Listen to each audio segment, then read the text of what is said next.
নবী পাগলের মতো একবার হাউজে কাউসারে যাবেন, একবার সিরাতে যাবেন, একবার পুলসিরাতের দিকে, একবার হাউজে কাউসারের দিকে পাগলের মতো দৌড়াতে থাকবেন। তার কোন গুনাহগার উম্মত যাতে জাহান্নামে ঢুকে না যায়, সেদিন কেউ সুপারিশ করতে পারবে না বিশ্বনবী ছাড়া।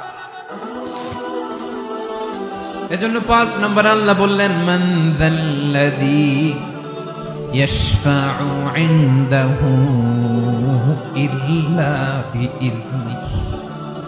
কার সাহস আছে, কার এত বড় বুকের পাটা কিয়ামতের কঠিন দিন আল্লাহর সামনে দাঁড়িয়ে সুপারিশ করবে? কারো ক্ষমতা, কারো ক্ষমতা নাই। বিশ্বনবী সেদিন সিজদায় পড়ে উম্মতের জন্য কাঁদবেন, সবাই কাঁদবে, নফসি নফসি, আল্লাহ আমারে বাঁচাও, আল্লাহ আমারে বাঁচাও। বিশ্বনবী বলবেন, উম্মতি উম্মতি। বিশ্বনবী আমার জন্য কাঁদবেন, আপনার জন্য কাঁদবেন, আমাদের জন্য সেদিন কেঁদে কেঁদে জাহান্নামের দরজায় দাঁড়িয়ে আমাদেরকে টেনে টেনে জান্নাতে ঢুকাবেন। এজন্য এই বিশ্বনবীর ভালোবাসা যেন আমাদের হৃদয়ে ভরপুর থাকে। আমার ভাইয়েরা, প্রতি শুক্রবার বিশ্বনবীর উপরে বেশি বেশি যেন আমরা দুরূদ পড়ি। আমরা যখন বিশ্বনবীর সালাম দেই, দুরূদ পড়ি,